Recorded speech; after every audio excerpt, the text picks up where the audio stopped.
Welcome back to Season 4, Episode 15 of Teed Up, where everyone's a sports expert, the podcast that makes you care about sports, including President Conley. We're an original podcast created and produced by Long Beach State student-run newspaper, The Long Beach Current. I'm Matty C, and it's just me today.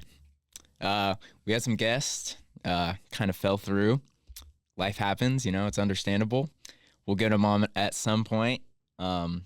My co-host Matty G is not here today. He had a bit of an incident with some soup. Thoughts and prayers go out to him. I hope you get well soon, my guy. Believe it or not, this is not my first ever solo podcast. Back in the 8th grade, I actually had a sports podcast. I'd go sit out in the garage and just talk about sports into my phone for about half an hour each day, and then my free trial ended after 2 months, so it was short-lived, but, I have some experience dating back to, 8 years ago. So it's just gonna be me here, yapping, talking into the microphone. Last night, went to the Long Beach State men's basketball game at Fullerton. Hadn't been to that school yet. I'm trying to make my rounds to all the schools in Southern California for all the different games. See which one I like the best. I almost went to Fullerton, but no. Pretty happy I chose Long Beach. Game was pretty good. We ended our 8-game losing streak. It's been a struggle to say the least. This season for the Beach early on, it's a whole new roster, whole new coaching staff. So I thought they brought a lot of intensity. It was a really fun game to go to. It was among the best that I've been to. I feel like Fullerton was amped up. They were giving out shirts that said "Beat the Beach." Made sure to grab one. They were all salty that I grabbed one. I told them I was gonna take a picture at the end of the game. I did. Had to troll them. But yeah, they won. I think it was 76 or 73-56. Big win to start off. Big West play. Now they're 1-0. It's a whole new season. Kind of get that fresh start there. Cam Martin played really good. He got the start, freshman guard. 11 points, hit a few three-pointers. I think the key for this team, obviously, as I've said, a lot of moving parts. Devin Askew is their leading scorer. He got things done. He had a game high, I think 16 points. So his ability to score, he's going to put up shots. He's going to score. It really just comes down to the other guys around him and that supporting cast. But yeah, I'm optimistic to watch. Obviously, it's going to be different, but start out 1-0, not too bad. Other news around Beach Athletics, Natalie Regan got hired as a full-time head coach of the women's volleyball team. She had the interim tag on her all season, but they played really well down the stretch. They were struggling mid-year, especially in 5-set matches, but they got things rolling towards the end. They beat UC San Diego in the first round of the Big West tournament, and then fell to Cal Poly via a sweep. But and then the senior class graduating for them, Zayna Meyer, Savannah Chacon, Natalie Glenn, Abby Carrick. So they're losing a lot of their starters. So next year is definitely going to be an adjustment. So we'll see what happens that way with them. I look forward to it. I like Natalie. I think she's a good coach, very kind during the press conferences. So I appreciate that. Other news for the Beach, men's water polo is headed to Stanford for the beginning of the NCAA tournament. They won the Big West last week over the break, and so they'll get things underway there. Those are the biggest storylines. Women's basketball beat Cal State Fullerton as well last night, so we got the full sweep of the Titans. They won at the Walter Pyramid. But yeah, that's the news around Long Beach State athletics. Had media day the other day for the men's volleyball team. Pretty cool. Enjoyed that. Got some content. Got some good TikToks. Yep. Moving on to professional sports. I'm going to talk about my teams because those are the ones I know about. So Golden State Warriors. I think last time we filmed a podcast, it was a couple weeks ago. And I was talking about how Kendrick Lamar dropped an album, and that basically confirmed the Warriors were going to win the finals. And right after that, I did say we're the number 1 seed right now, but this could look really bad in 2 weeks when it airs. And it indeed looked really bad because they proceeded to lose 5 straight games, all having double-digit leads at some point in those games. It's been pretty frustrating as a Warriors fan. I think they got to ditch the 12-man rotation. I think it's crazy to say, but Steve Kerr needs to give Steph Curry more minutes because for some reason he's averaging under 30 minutes a game when some of these other stars are averaging close to 40 minutes. They got in the win column last night against the 2 seed in the West, the Houston Rockets. So that was good to see. They haven't lost against the Rockets since like 2020, so big win streak there. I'm counting down the days till December 15th when free agents can get traded. Free agents that signed this last offseason can get traded. I think DeAnthony Melton will be on the move after he tore his ACL. We got to get Steph some help. We're wasting prime years. Brandon Pajemski, after being on the first team all-rookie team last year, has struggled immensely, and it's really frustrating that we held on to him.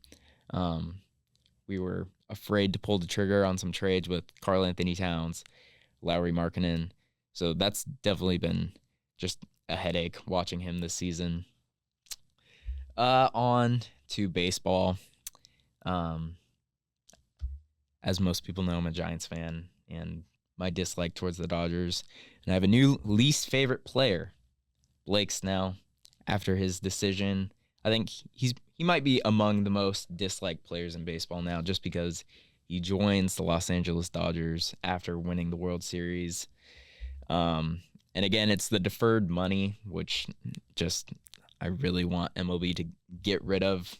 I think they need to implement a salary cap as well and a salary floor because, I mean, it's tough. 5 years, $182 million. Just kind of a slap in the face to the Giants and to the Padres too. He spent some years in San Diego, won a Cy Young Award. So that was difficult to see. It feels like a weak move. Feels Kevin Durant-esque for him to join the team that he's went against the past couple years in the NL West. So unfortunate to see there. Other news, I guess the other biggest signing in the MLB, the Sacramento A's signed their biggest free agent in their franchise's history. 3 years, $67 million to Luis Severino. Might be among the worst contracts I think I've ever seen. It's up there with Andrew Benintendi being the White Sox highest paid player ever. Just a head-scratching move from the A's organization. I mean, not too surprising, though. On to football. Favorite team, Niners. Got to talk them. Their season has come just crashing down. And honestly, I'm not too surprised. I came on teed up as a guest last year right after the Super Bowl, and I basically said I don't really have any expectations for this team. I don't think they're going to get back. I fear that the window is closing with them. I mean, just from literally the day after the Super Bowl, Brandon Ayuk begins his little contract dispute that prolongs into training camp and into the preseason. Trent Williams had a holdout, and then McCaffrey gets put on the cover of Madden. We know what happens from there. Injured, misses the first 10 games of the season. I honestly didn't think McCaffrey was going to come back at all this year, and I wish he would have not, because I feel like even though he came back when we were 5-5, I feel like this year was already a wash. I mean, by that point, Brandon Ayuk was out for the year. We've already dealt with a bunch of injuries. The statistics have shown over the past 33 years, there's only been one team to lose the Super Bowl and make it back the next year, and that was Tom Brady. Arguably, he's the GOAT. He made it back after losing, and they won it the next year.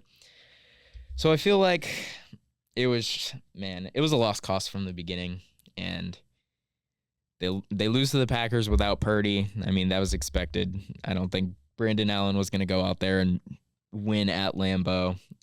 They lose the snow game to the Bills. That's not unexpected either. I felt the Bills have been among the best teams in the NFL this year, so that was pretty, saw it coming. But for McCaffrey, torn or ruptured PCL, I didn't even know what that was until it happened. That's not a good sign, and who knows how long that will linger. I saw a report that said he could be back for the playoffs, and I just laughed at that because we're not making the playoffs. There's no shot. I don't think that's going to happen at all. We still got to play the Lions at the end of December, so it's tough.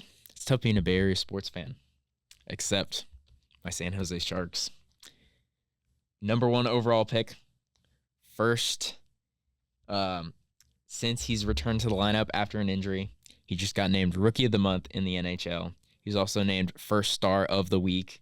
Scored four goals, 3 assists. It's been a lot of fun watching them. That's about the only thing that's going for me in terms of my sports teams. Been pretty disappointing. They're still near the bottom of the standings, but kind of unfortunate. But watching him, it's been a pleasure. But yeah, that I think that just about does it. I don't know how long that was. I don't even know if I made it to like 15 minutes, but we'll see. No, Aidan signaling no. So yeah, that wraps things up. Thanks for tuning in. Hope you guys enjoyed this little solo pod. Yeah. Thank you so much for joining us for Season 4, Episode 15 of Teed Up. Thank you to our video and editing producer, Aidan Swanepoel, and our multimedia producer, Elle Nicklin. If you want to stay up with the latest in Long Beach State sports, check out our website, lbcurrent.com, and follow us on socials at lbcurrent. Thank you so much for listening. See you guys later. Hopefully I got some friends next time.